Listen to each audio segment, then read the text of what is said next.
Howdy, my name is Nonat, and today I'll be guiding you through the basics of Pathfinder Society organized play.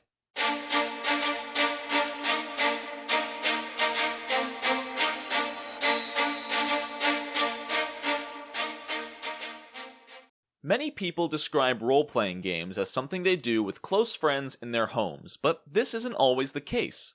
For years now, organized play has become a staple in the tabletop RPG community. These are games that anyone can join to play with complete strangers, have a fun time, and make new friends along the way. A common example of this is the Dungeons & Dragons Adventurers League. Pathfinder 2nd Edition is no different. Paizo has the Pathfinder Society. This is their own version of organized play. While it may be a bit daunting at first glance, I'll explain it briefly in this video and tell you all about the basics. So what exactly is the Pathfinder Society? Well, the Pathfinder Society is actually a real organization within the lore of the game itself. Pathfinder agents of all skill levels take on adventures and scenarios to help aid the people of Golarion, as well as line their own pockets with treasure and gold. The way that Paizo has integrated this into their organized play is by allowing you to take the same character to completely different events and play them with totally new players and dungeon masters. Every event you play in the Pathfinder Society will find your character taking on a new job and earning experience and rewards for completing it. I'll get into more details soon, so let's take a step back and look into the first step for getting into the Pathfinder Society. The first thing you need to do is go to paizo.com and sign up for a free account. After that, hover over My Account and click Organized Play. You'll be given a few buttons here. You'll want to download your Organized Play ID card. This will be vital for keeping track of your character's accomplishments and registering their rewards online. After that, you'll get to create a character.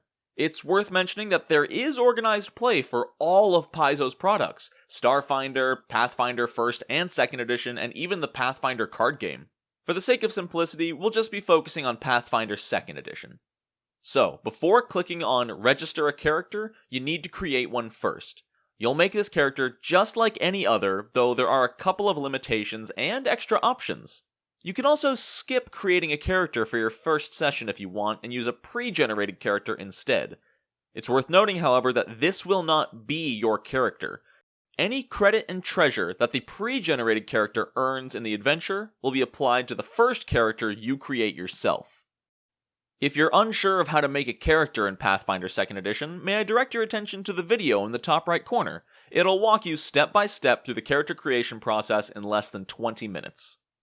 After finishing up your character, you may register them right on the Paizo website. Simply fill in the appropriate details and pick one of the 6 factions that your character represents. I won't go into deep detail about the factions in this video, but picking your faction is more than just a roleplay choice. Whichever faction you pick will aid your character as their reputation within the faction grows, enabling you to pick from various boons to aid you in future adventures. Along with the faction, you'll also be given 3 points to spend, which represent your 3 years of training within the Pathfinder Society. You can distribute these points between the School of Swords, the School of Spells, and the School of Scrolls. Investing in these schools gives your character consumables to pick from at the beginning of each adventure, and the more points you invest into one school, the more and better rewards you receive. Though you can also invest 1 point into all 3 schools. You'll receive less rewards overall, but you'll get greater diversity in your choices. You may also instead choose to opt out of these schools altogether and become a field commissioned agent. This means that your character didn't train to become an agent, but has attracted the attention of the society. They hire you on as necessary, but you don't have any connections within the society itself. As such, your options for consumables at the beginning of an adventure are quite limited, but you gain extra downtime after each adventure, which I'll be going into later. Each time you sit down at a table, or virtual table, you'll follow the same structure. First, you'll all introduce yourselves as players and also as characters so everyone knows who they're working with. You'll all fill in a sign-in sheet recording your character name, level, faction, and your organized play ID number from earlier. There is a minimum table size of 4 players in organized play, as well as a maximum size of 6 players. You can play with 3 players, but you will need to add one pre-generated iconic character, which will either be played by the Dungeon Master or a player that the Dungeon Master trusts. The difficulty of the adventure will also be scaled to your group depending on character levels. These are called tiers, and I'll go over them more in a future video when I talk more about the Dungeon Master side of organized play. You'll then be briefed by your Dungeon Master about what your goal is for the session. This goal will vary depending on the type of adventure you've signed up for. In Pathfinder Society, there are multiple types of adventures. Quests are mini-adventures, typically only lasting about an hour and granting minimal rewards. Scenarios are much longer, estimated at around 4 to 5 hours and granting average rewards, and the biggest rewards come from completing the multi-session epic adventures and adventure paths. These are much larger tasks and will usually take many sessions with the same group to finish. After your briefing, all players will be given an opportunity to slot in boons. These boons are unique bonuses only available in organized play and are earned through completing adventures or earning reputation with your faction. All players begin with one free boon related to their faction, and it will always be the champion boon. This boon allows the player to start earning reputation for the faction they chose at character creation. From this point until the end of the session, everything plays out almost exactly like a normal game of Pathfinder, though there are some rules that are expected to be followed. As the story involves the team working together for the good of the society, no player versus player conflict will be tolerated. No stealing from other players, no attacking each other, and if people have different opinions on how to proceed, majority rules.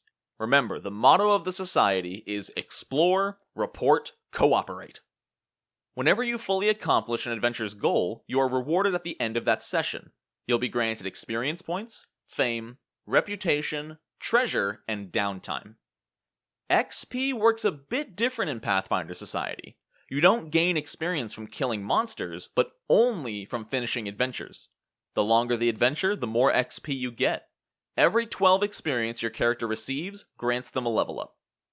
Reputation and fame go hand in hand. The more reputation you gain with one faction, the more boons will be available for purchase from them. Fame is gained at roughly the same speed as experience, but it's used as a currency to purchase these boons from your faction. Treasure will be determined by the adventure you complete. It may be gold, or it may even be a boon you can slot into your character at the start of future adventures. Finally, downtime is a limited resource you can use between adventures. The longer your adventure, the more downtime you're able to spend. If you chose the field commissioned agent at character creation instead of studying in the society schools, you are granted 50% more downtime after every adventure. You can use this downtime to do 3 things. First, you can earn income.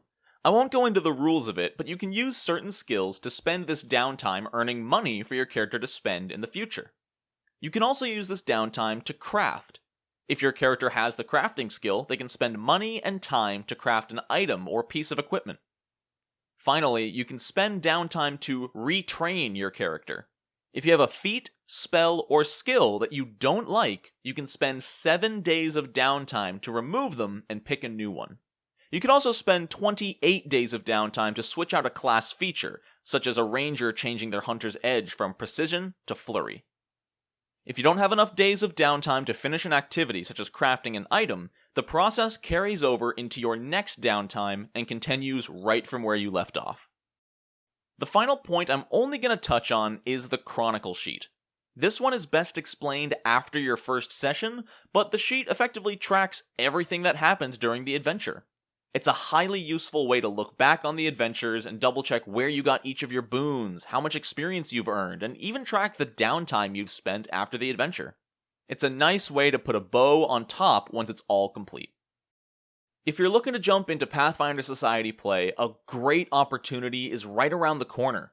Gen Con Online starts in less than 2 weeks, and there's over 900 tables just waiting for players to fill the virtual seats. So if you have any interest in Pathfinder organized play, head on over to Gen Con Online, link in the description, and sign up for a game. There are also some incredibly useful links in the description to the Pathfinder Society forums and a couple of Pathfinder Society Discord servers. These are all great places to find games or find players to fill your game. And that is about it. Wow, that was a lot more than I expected. I was not prepared for how big of an undertaking this was, and I am exhausted. But it was a ton of fun to research and write. I'll be making a video sometime in the future covering the Dungeon Master side of organized play, but there's just so much to it. I want to give a massive shout out and thank you to Nicole for all of her help in my research and writing of this script. You're amazing, and I could not have done this without you. At first glance, Pathfinder Society just seems like a way to sign up for a game and play, but it's really a completely unique experience. I highly recommend at least trying it out if you have any interest. But this video is getting super long, and I'm going to wrap this up now. Thank you so much for watching. If you like what you saw, consider subscribing and ring the bell to know exactly when the next video goes live. I want to give a solid thank you to all of my patrons, including Paul Rand, Troy Hughes, Trevor, aka The Conqueror, Quid Thulu, and Carestia. Thank you so much for all of your support. If you're interested, there are links in the description to both my Patreon and our community Discord. Everyone is welcome to come join in and have a great time. I hope you all have a wonderful rest of your day, and until next time, no nat ones.